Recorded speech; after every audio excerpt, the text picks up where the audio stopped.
Hi boys and girls, today we're going to be reading Cloudy with a Chance of Meatballs. This story was written by Judy Barrett and drawn by Ron Barrett. Cloudy with a Chance of Meatballs. We were all sitting around the big kitchen table. It was Saturday morning, pancake morning. Mom was making orange juice. Henry and I were betting on how many pancakes we could eat, and Grandpa was flipping the pancakes. Seconds later, a pancake flew through the air, headed toward the kitchen ceiling, and landed right on Henry. We all laughed, even Grandpa. All the other pancakes landed in the pan. We ate all of them, even the one that landed on Henry. That night, Grandpa told us the best bedtime story ever. He said the flying pancake made him think of it. Across an ocean, over lots of huge bumpy mountains, across 3 hot deserts and 1 smaller ocean, there lay the tiny town of Chew and Swallow. In most ways, it was like any other tiny town. It had a main street, stores, houses, trees, gardens, a schoolhouse, about 300 people, and some cats and dogs. But there were no food stores in the town of Chew and Swallow. They didn't need any. The only thing that was really different about Chew and Swallow was its weather. It came 3 times a day, at breakfast, lunch, and dinner. Everything that everyone ate came from the sky. It never rained, it never snowed, and it never blew just wind. It rained things like soup and juice. It snowed mashed potatoes and green peas. And sometimes the wind blew in storms of hamburgers. Every morning, people watched the weather report on TV to find out what they would eat that day. They would even hear a prediction for the next day's food. When the townspeople went outside, they carried their plates, cups, glasses, forks, spoons, knives, and napkins with them. That way, they would always be ready for any kind of weather. If there were leftovers, the people took them home and put them in the refrigerators in case they got hungry between meals. By the time they woke up in the morning, breakfast was coming down.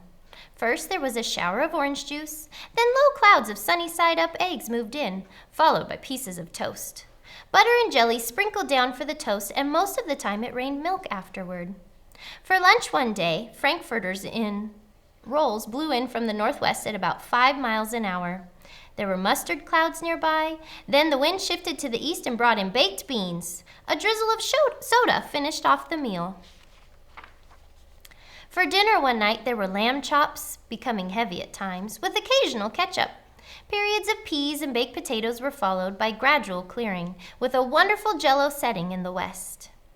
The sanitation department of Chew and Swallow had to remove the food that fell on the houses and sidewalks and lawns. The workers cleaned things up after every meal and fed all the dogs and cats. Then they emptied the leftovers into the ocean for the fish and turtles and whales to eat. Life for the townspeople was delicious until the weather took a turn for the worst. One day, there was nothing but gorgonzola cheese all day long. The next day, there was only broccoli, all overcooked.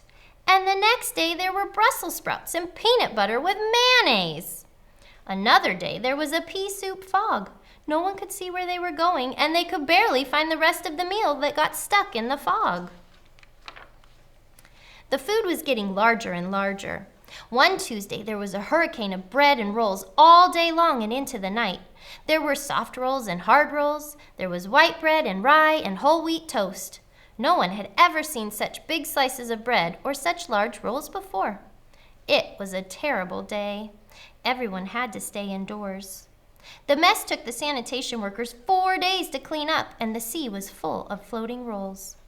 To help out, people piled up as much bread as they could in their backyards. It stayed there and got very hard and very stale.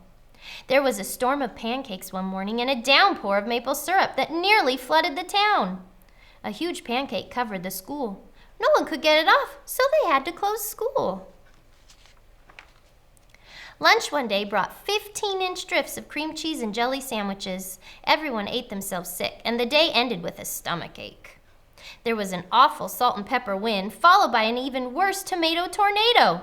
People were sneezing themselves silly. The town was a mess. There were seeds and tomato pulp everywhere. The sanitation department gave up. The job was too big.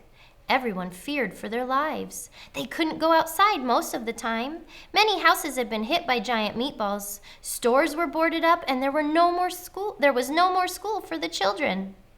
So they decided to leave the town of Chew and Swallow. They had to.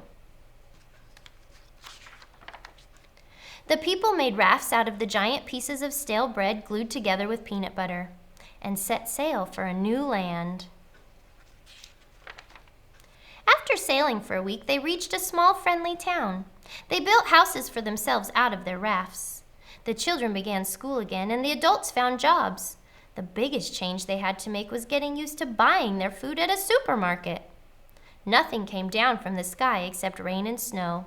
The clouds above their heads were not made of fried eggs. No one ever got hit by a hamburger again, and nobody dared to go back to Chew and Swallow to find out what had happened to it. They were too afraid. Henry and I were awake until the very end of Grandpa's story. I remember his goodnight kiss. The next morning, we woke up to see snow falling outside our window. We ran downstairs for breakfast and ate it a little faster than usual so we could go sledding with Grandpa. It's funny, but even as we were sliding down the hill, we thought we saw a giant pat of butter at the top, and we could almost smell mashed potatoes. The end. I hope you enjoyed that story.